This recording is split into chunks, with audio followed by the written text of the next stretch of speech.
Right, speaking of ISIS, the likely successor of the now dead ISIS leader has also been killed. President Trump tweeted this morning that the, quote, unidentified replacement to Abu Bakr al-Baghdadi has been terminated by U.S. forces. The White House did not clarify which ISIS leader the president was referring to, but a State Department official says a strike did kill Islamic State spokesperson Abu al-Hassan al-Muhajir in Syria. All right, let's now bring in counterterrorism expert and advisor Gadi Adelman. Gadi, certainly welcome news that the top leaders of ISIS have been killed, but the ideology is sadly very much alive. So how significantly does this impact the terrorist group? Is it a question of cutting off the head of the snake, but another one just grows in its place? Well, there's definitely going to be another one in its place, there's no doubt. From a standpoint of morale and what it does to ISIS in the short term, it's probably a good thing. But, you know, according to the United Nations right now, ISIS still has 30,000 fighters scattered throughout Iraq and Syria. And they also have thousands of fighters in the Sinai Peninsula, as well as active groups in France, Belgium, Nigeria, and Pakistan, just to name a few. So, you know, their activity, as I've told you before on the show, is not going to cease. And if anything, it may become emboldened when they finally do announce the new leader to replace al-Baghdadi.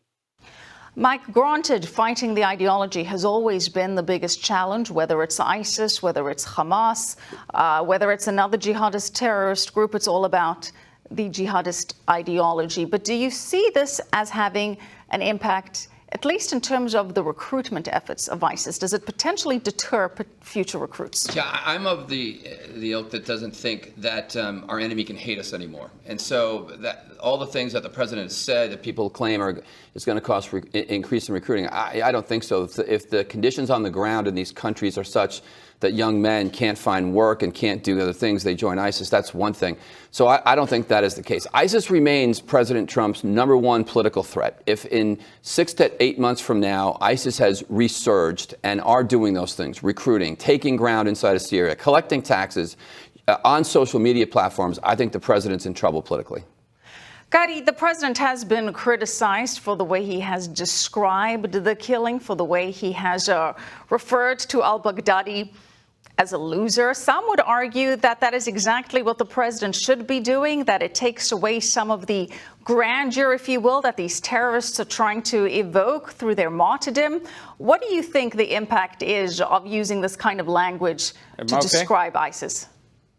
Well, you know, it's actually humorous to me every time this happens, because we have to look at where this is coming from. And when you're talking about the Democrats, who since day one have tried to get him out of office, or the mainstream media, you know, those same people, if Trump were to announce tomorrow that he cured cancer, they would want an investigation as to what took him so long.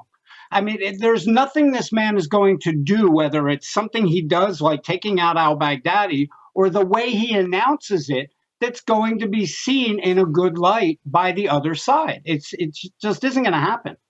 Mike, do you agree that it was probably wise or prudent of the president to not inform Democrats in Congress, or to not make a bigger pre-strike information round? He probably should have, but given the situation, what's happening right now politically in our country, he felt he couldn't trust it, not even the Gang of Eight. That was more of a traditional thing. The president has this capability as long as he reports with the War Powers Act that the strike takes place within 48 hours. It furthered the divide that exists politically. The question is, who's going to blink first? Who's going to now put an olive branch on the other side of the table between Republicans and Democrats, especially when it comes to this president? Gadi, very quickly, should the footage of this killing be released? You know, that's a question of what it contains and how they would have to do. All right. Seems like we lost Gadi there as he was about to give us a very detailed answer. That they wear on their helmets. All right. All right. We've lost Gadi there, but I guess the point that he was trying to make, Mike, is that it could be a security concern depending on the footage that could be viewed if this video is released of the killing. It would give away methods and techniques, and there's concern about releasing the dog's name at this point because they would know his handler. They want to keep this as much under wraps as possible. It's also Delta Force, wasn't Navy SEALs, and that group traditionally has kept very much undercover. All right, Mike, thank you so much. Lyons Hal Kempfer and Gadi Adelman, appreciate it.